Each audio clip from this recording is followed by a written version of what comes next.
What's going on, everybody? Chase on Two Wheels here for our episode 4 in our Learn How to Ride a Motorcycle series. In front of us, you see the Yamaha R7 that we've been had on loan from Yamaha that we're going to be testing out today for our Learn to Ride series. And we also got the MT-07. We're going to be using these motorcycles to help show you guys how to ride, as we have been with all of the other episodes.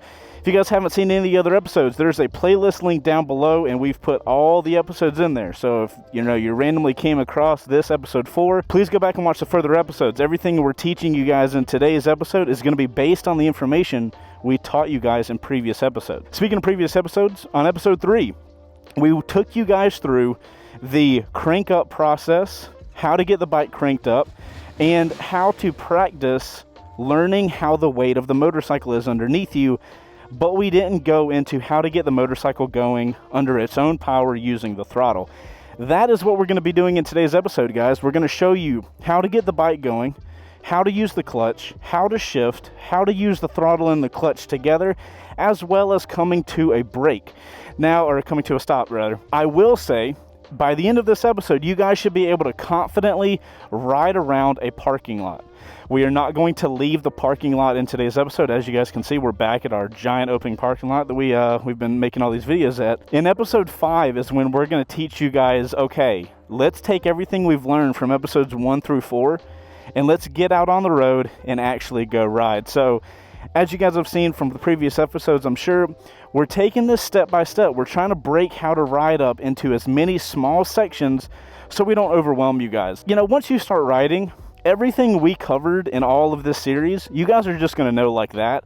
But when you're starting out, you don't know all this stuff. So we're trying to make it as easy as possible, because at the end of the day, we want as many of you guys out riding as possible and riding safely. So that is what we're going to do today, guys. Before we get started, I want to give a shout out to the sponsor of this series, and that is Progressive Insurance. I have had Progressive since the beginning of time when I started riding motorcycles, and if I didn't have Progressive, I've had bikes stolen, I've wrecked far too many times, and I've always had Progressive. They've always had my back, so I was super happy to have them as a sponsor for this series so that we could bring this series to you guys. So if you guys want a free quote from Progressive, we will have a link down below.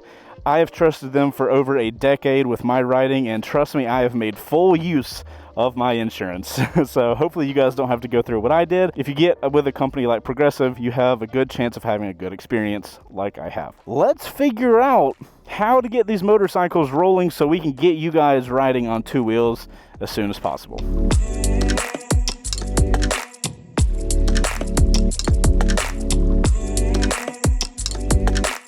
Alright guys, so to get started today, I think we need to start with an understanding of what the clutch is. Now, you guys have watched our other episodes, right? So you guys know that this lever right here is what controls your clutch. Now, this is your clutch lever. Your clutch is actually down in the engine. We're not going to get into that information, but the way you guys need to look at the clutch, right now, the lever is all the way out. You guys can see it's all the way out.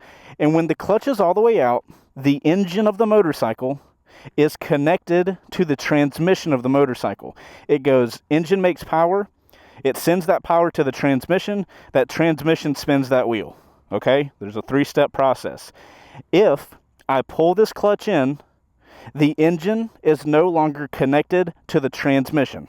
Okay, the engine can spin at whatever rotations it wants, and if that clutch is pulled in, it doesn't touch the transmission, the bike goes nowhere. If any time while you guys are practicing, I'll try to simulate it today, but if you guys are out here practicing and you're trying to get really smooth with your clutch, if at any time you're riding and something starts getting jerky or you start getting overwhelmed with what's happening, I want you guys to just remember your safety switch today with practicing, pull your clutch in.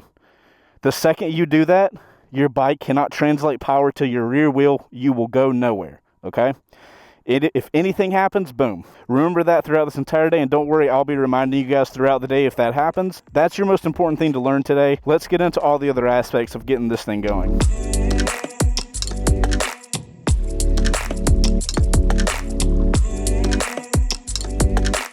Alrighty guys, so you guys have already seen the other episodes, so I'm going to get on the motorcycle, I'm going to get it cranked up, and we're going to have the bike in neutral, and then I'm going to tell you guys about the friction zone, because that's our first step to getting this thing going, and I don't have gloves on. What am I doing, guys? I'm over here trying to be safe and show you guys what to do. Now that we are gloved up, hey, this is a moment I can tell you guys, don't practice without gear on, okay? You guys are practicing. This is the time you're probably going to lay this thing down. Like, let's gear up. Let's wear the correct gear. I've got gear on, and I know what I'm doing, you know? So keep that in mind, guys. We have the bike on. We have it in neutral. We're going to go ahead and get it cranked up. Cool. We've got our, I've got our R7 cranked up. Now, here's where we left you guys from the last episode. At this point, I told you guys, you know, throw the bike back and forth between your legs, right? Get used to where that weight is. If you got a parking lot, literally walk this, like Flintstone this thing around. You guys have done all that, right? You've done all that practicing. Now it's time to get the bike rolling because you are tired. Because how did Flintstone people do that back in the day? We have our clutch. We need to connect our engine to our transmission so the bike will go, right? You guys remember how to shift? Pull our clutch in, push the shifter down once.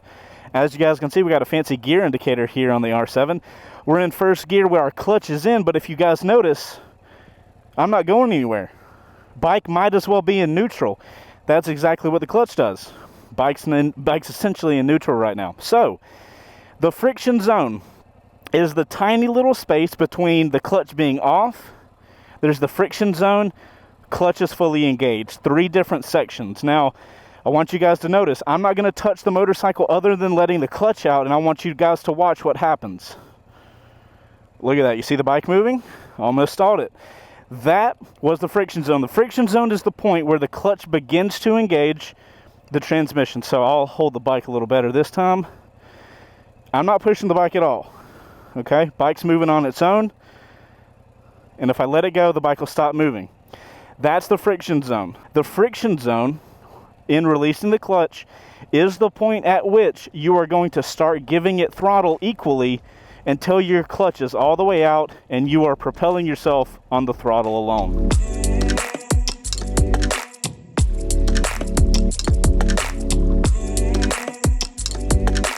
All right, so guys, now we know how to use the friction zone and what it is. So first off, let's talk about steering. Now, I know a lot of you guys have probably done a little bit of research and you've heard this scary word called counter steering. And you're like, counter steering and going in the opposite direction of where I want to go? What the hell? Don't worry about it. We're not dealing with that right now. In episode 5, we're going to be on the road and we will talk about counter steering. For now, we're in our parking lot. We're doing our practicing. We only want to worry about regular steering. Regular steering is what I'm doing right now. If I want the motorcycle, right, to go in the right direction, I turn my handlebars to the right, and as you guys can see, the motorcycle will go to the right. Okay, we'll do it in the opposite direction. We're going straight. I want the motorcycle to go in that direction. I'm going to pull my handlebars left, and the motorcycle will go left. As you guys probably understand, this triple tree connects all the way down to the front wheel. So I'm turning the motorcycle wheel. If this is the wheel, just pretend. I turn the wheel in this direction. The bike goes in that direction. I turn it in this direction. If I can give it a little more gas, then we'll go in that direction. That's all steering is. As long as you keep it under 15 to 20 miles an hour, steering is regular. It's when you go over 15 or 20, that's when counter steering starts kicking in. But like I said, let's not take on too much at one time. We'll get to counter steering in the next episode. All you guys got to need to know, keep the speed under 15 miles an hour and push it in the direction you want to go. And we're going to the left.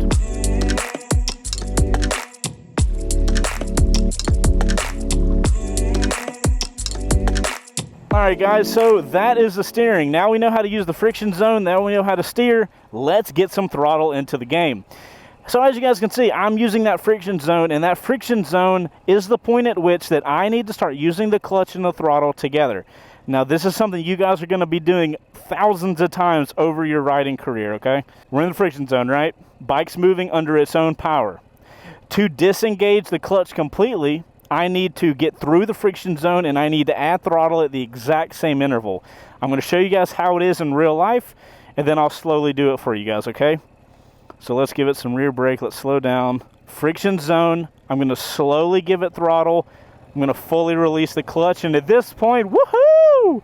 We are throttling the motorcycle, ladies and gentlemen. We are an official rider at this point. Congratulations. You are riding a motorcycle under your own power. Yay! I'm so proud of you. Friction zone. We're in it. At this point, we're going to continue releasing this at the same rate that we throttle on. Throttling on is pulling the throttle in this direction. So friction zone, watch my hands, throttle on. All right, we're going to turn around, we're going to do it again.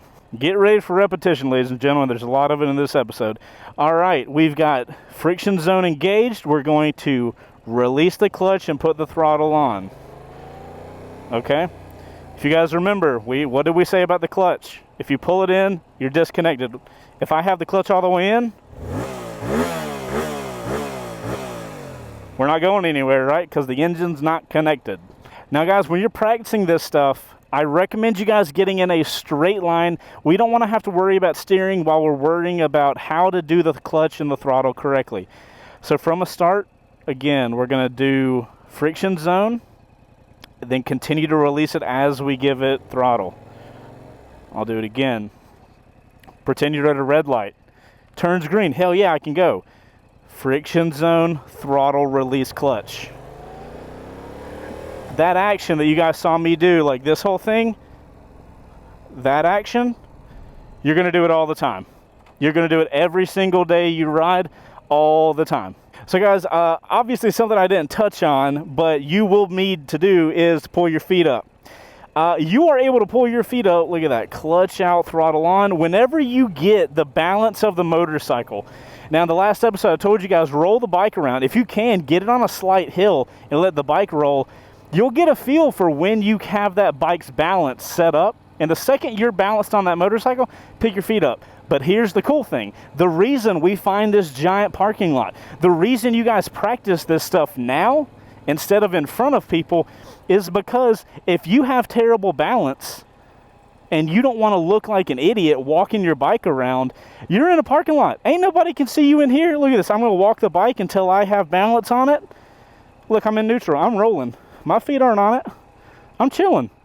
But if I didn't, if I couldn't, nobody's here to judge me. So I know I see a lot of beginner riders. You know, you don't want to be judged because you don't know how to ride. For some reason, everybody thinks everybody should know how to do everything. I don't understand it. If you're worried about looking stupid and having your feet down, go to a parking lot and practice more. Practice more of getting that weight. And the second you feel that motorcycle's moving enough for you to get the balance on, you're good. Pick your feet up. Put them up on the pegs like I showed you guys in the last episode, and you're off to the races, baby.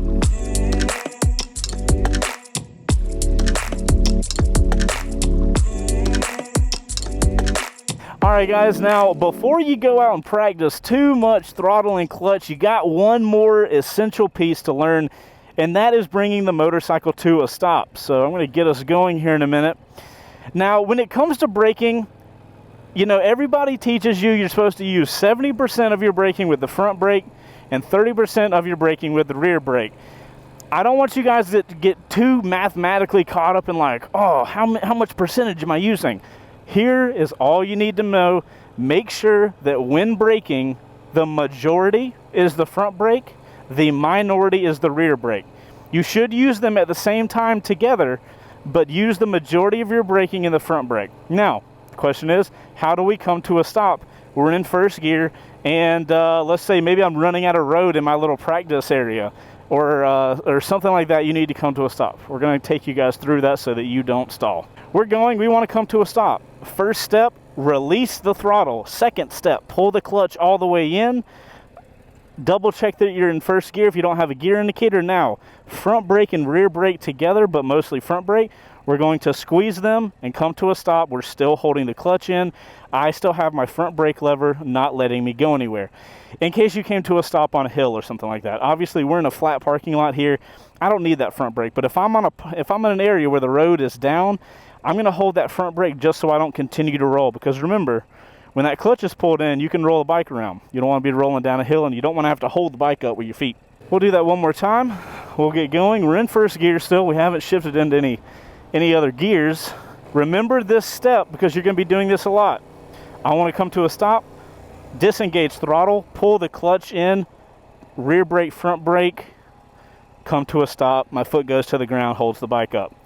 That's all there is with braking, guys. You need to make sure that your clutch is in when you come to a stop, because if it's not, you will stall the motorcycle. And I like showing you guys the worst case scenario. What's going to happen if I mess up and I forget that I need to pull that clutch in. Here's what's going to happen. You're out here practicing, you totally forgot what I told you, and you come to a stop, disengage throttle, front brake, rear brake. Oh, you hear that? Bike stalled. But did you see what happened? Nothing happened. I was coming to a stop anyway. Make sure you pull your clutch in. You do not want to stall when you come to a stop. That is not a good situation to be in, okay? So again, I'll show you guys what happens. Don't do this. Always pull your clutch in, but if you forget, your bike's going to turn off. Throttle off, clutch in, front brake, rear brake, come to a stop slowly. You got to be smooth with the brakes just like you're smooth with the clutch. Matter of fact, guys, that's a note for everything with a motorcycle. You don't want to do anything quickly. Motorcycling is a very smooth thing you should do. Everything you do, leaning off the motorcycle, throttling, braking, clutching, literally everything, do it smooth and you'll do it right.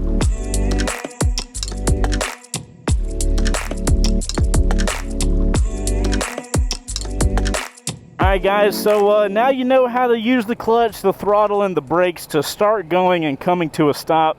Now I recommend pausing at that point and going and practicing that and spend a ton of time practicing that. But once you're at that point where you have got it down, now it's time to talk about shifting. Now before we get into how to shift, I want to cover something of when to shift, because I think that's a very confusing thing for guys that are girls that have never ridden motorcycles before. If we look at the R7 here, you guys can see that the RPMs go from 0 to 10, and that's in increments of 1,000 rotations per minute. So currently the motorcycle looks like it's at 1.5, which means the engine is rotating 1.5 thousand times a second, so 1,500 times or a second, sorry, a minute. Generally, and this is going to change per motorcycle, but as a general rule for you guys starting out, try shifting around that 60 to 70% mark. If our red line is at 10,000, I'm going to try to shift into second at 6,000 to 7,000 RPMs. Every motorcycle, every engine is going to be entirely different. So you guys don't overthink this stuff. Just know that at the end of the day, shifting is going to be a thing you feel. When shifting, it's also going to depend on like what kind of riding you're doing. The way a motorcycle race person is going to be shifting is going to be far different than John driving down the street to go get groceries, right? Shifting is not a science. You don't have to do it at any certain time. You can do it whenever the hell you want. You're not going to mess the bike up by shifting too early, and your bike has a rev limiter in it. It will not let the bike rev past a certain RPMs, so you technically can't even hurt the bike by not shifting. Your bike will just get to the top of a gear and the bike will not go faster. That's the whole reason we shift, guys. This R7 in first gear will only get to a certain speed before we have to shift if we want to go any faster. Motorcycles vastly are different depending on the type of engine layout and how they rev. You'll get that feeling down eventually and you'll start learning when to shift based on the motorcycle you're on. All right, guys, so as an example of when to shift, if I'm on the R7, I would shift about here. That's 25 miles an hour and 5,000 RPMs. That's when I naturally felt like I needed to shift this motorcycle based on the kind of casual riding I'm doing right now. I want to shift about right there. Look at that, 23 miles an hour. That feeling's happening every single time. That's where I feel like, you know, the RPMs are getting to a point where I'd like to go ahead and shift so I can be in the next gear. And that's what you guys are naturally going to feel once you start riding. You just got to get that feel for whatever bike you're on.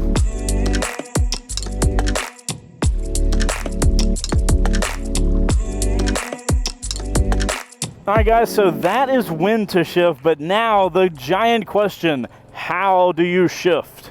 It's very simple, but there are a couple techniques. All right, guys, so we've got a long straight line. We're going to go straight through this parking lot. My goal is to get into second gear. I'm going to slowly release the clutch and give it throttle at the same time.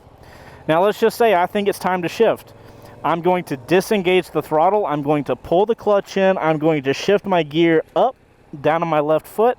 I'm then going to do the exact same thing with the throttle and clutch again.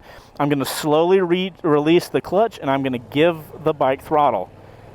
At this point, I'm in second gear. I'm just rolling around in second. Congrats, you now shifted the motorcycle. You are going to repeat this process all the way up to 6 if you want. So let's go to third. Disengage throttle, pull in the clutch, shift upwards into third. I'm going to slowly release the clutch. I'm going to slowly increase the throttle. And there we go. I'm in third gear now. Now I can go even faster than I was in second. Now that I got you guys in third gear, let's talk about how to shift down and get back into a regular gear. It's going to be the exact same process, just inverted. I'll show you guys. Let's get in a straight line again so we don't have to worry about steering. We're in third gear. We want to go to second. I'm going to disengage my throttle. I'm going to pull my clutch in, and I'm going to click down on my shifter. I'm now in second. I'm going to slowly release my clutch. I'm going to slowly give it throttle. Boom, I'm in second. Let me get turned around. I'll show you guys. We'll go all the way to first by doing the exact same action. In a straight line, disengage throttle, pull clutch and shift down. Now I'm in first. I'm going to slowly engage throttle while slowly releasing the clutch. That's your move. You're going to do it over and over again. Now, if you guys are curious how that looks if you're just regularly riding, this is what that looks like. I'm going second, third, fourth, third, second, first. That's how fast it is. And when you guys get that muscle memory of how to ride down, that's how it's going to be. When you guys are learning, I highly recommend you do it slowly. You know, we're in second, or we're in first right now. Disengage throttle, pull clutch and shift upwards into second. Slowly release clutch while slowly giving it throttle. Smooth transition into second gear. Do that over and over again. Go to second, go to third, go down to second, go down to first. Just go up and down. Do big circles, man. This is the whole point of us showing you guys in a parking lot, because I want you guys to go out, find a parking lot, and practice this stuff. Because the better you guys get at doing this, the better and easier the rest of the riding and learning is going to be.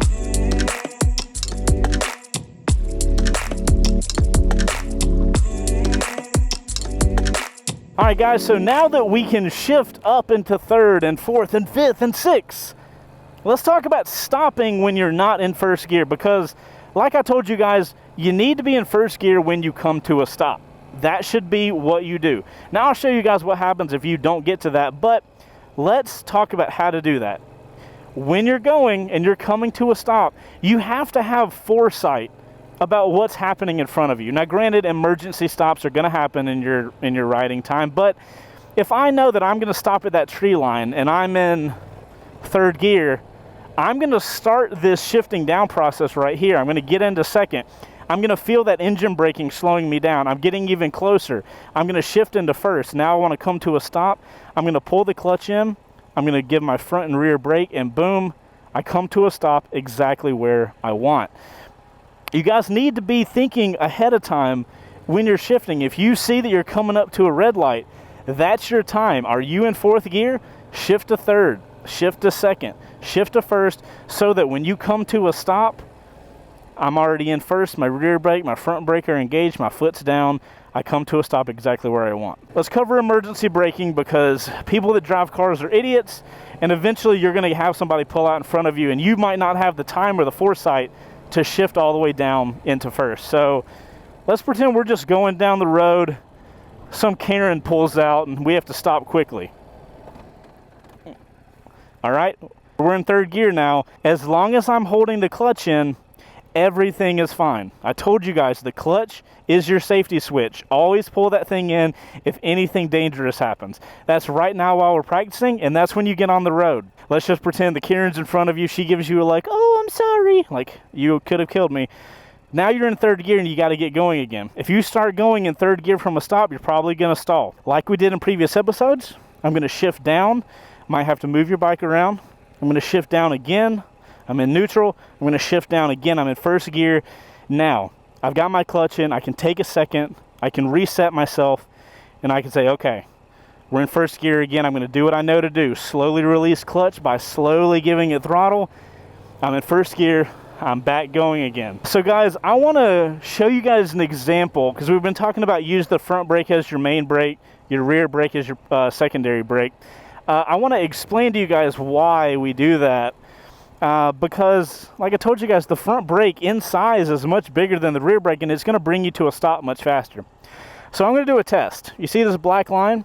When my front tire hits this black line, I'm going to slam on the rear brake, and I'm gonna see how far I go before I come to a stop, and I'll get to going about 20 miles an hour each time. I'm gonna do just the rear brake, and then I'm gonna do just the front brake. We'll see which one stops us faster. So I'm gonna start braking at this line, and we'll use these parking spots to see how far I made it. All right, guys, let's get up to 20 miles an hour, and this is rear brake only. We're going right at 20 and braking. That's ABS fully engaged. So we went past the black line, 1, 2, and my front wheel is at the 3rd line. Okay, 1, 2, 3, front wheel at the 3. So that was the rear brake. Let's see how fast the front brake will get us stopped. All right, front brake only, 20 miles an hour, let's go.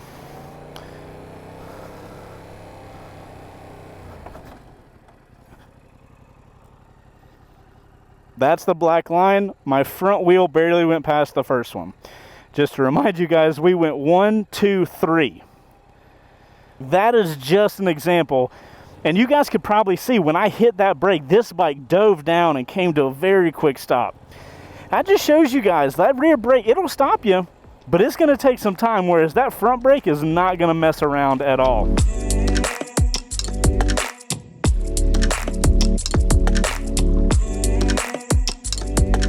Now guys, on the next episode, on episode 5, we're going out to the mean streets.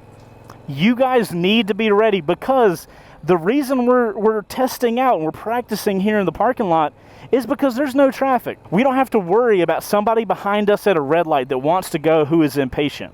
We are here to focus on learning the essentials of riding. I implore you guys, please watch this video, take a few days, stay in a parking lot, and when you get to the point where you're not thinking about when to shift, you're not thinking about how to shift, you're not thinking about how to be smooth with your clutch and your throttle to get going, when you get to the point where that's just second nature, that's the point you're ready to get on the streets, because you have a lot of stuff to deal with when you're on the road. And we're going to handle all that in the episode, and we're going to try to prepare you guys as much as we can. But I want you guys to be ready for all of that extra stuff you're going to have to deal with. So before you're ready to get there, I want you guys to do a ton of practicing here in an empty parking lot. Find one wherever you can and get the bike there and be practicing there. Before we end, I want to show you guys a video of a buddy of mine. He's another YouTuber that makes motorcycle content. His name's DANDANTHEFIREMAN. Now this guy literally learns how people learn. He has done tons of videos of practicing that you guys can do in a parking lot situation to help you guys to become better riders. So I'm going to throw it over to Dan. He's going to give you guys some tips on how to learn as best as possible. And then I'm going to have some links in the description of his videos of practices and things you can do in a parking lot, like figure eights and stuff like that, that will help you learn your motorcycle better. The stuff that he teaches in his videos, I would even benefit from doing that in a parking lot. So I know you guys will benefit as well. So let's hear from Dan for a second. What is up, everybody? Dan the Fireman here. Today I'm out here practicing my figure eights, obviously just with one hand. Uh-oh, everyone's getting mad at me. But I want to talk to you real quick and give you some pointers on how to learn pretty much anything new. And we're talking about motorcycles today. So how do we learn how to do the figure eights? Not with one hand, but how do we just learn how to do the figure eights? How do we learn how to do what we need to do? Well, there's 3 stages to it. You got to gather the information. So think of it as like getting a recipe for a new steak that you're going to start making on that salt block or whatever. Or if you're going to be, learning how to dance, you got to learn the step moves, right? You got to learn all the steps, and then you got to, after that. Anyways, we're going to learn all the steps. We're going to class the first time. The second stage is practice. You're training. You're developing habits, whether good or bad. And that's why you need to know what the steps are. That first step is. And so you're going to class, you start adding music to your dance moves, you're all working together. Also, you're maybe cooking, experimenting with different type of salt blocks, different types of steaks, different kinds of seasoning, all that stuff. And then you have your end result, okay? So your first time, you suck at dancing. Your first time, your steak tastes good anyways, because steaks are amazing. But it's not as good as you want it. So you keep practicing, keep making more, keep buying more steaks, keep going to class. And before you know it, becomes automatic. You don't even look at the recipe. You don't even look at the instructor. You don't even do anything. You just feel it. And that right there is the automaticity stage. And the only way you get there is if you understand what you're supposed to be doing, You go out there and practice, you develop those habits, and it becomes automatic. So what I like to do, my biggest tip, instead of just saying, you know, turn your head, make sure you have counterweight, make sure you have friction zone, make sure you have throttle control, make sure you use your rear brake. If you have issues, if you feel like you're putting your foot down, do more count. Oh, it's so boring, and I understand those are that first step. So if you're having trouble, listen to that. But here's the thing that might help you out that a lot of people don't really talk about. Just dance with the bike, lead the bike, tell it where it wants to go.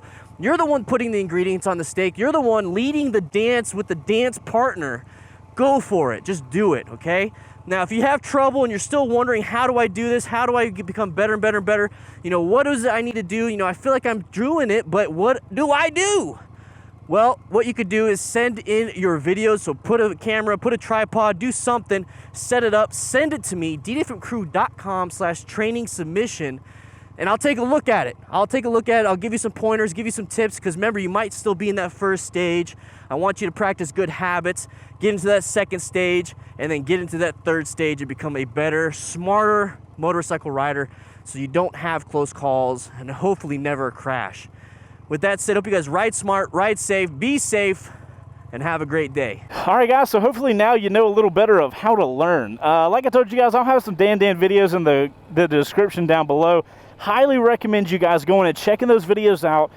Honestly, you cannot practice in a parking lot too much, guys.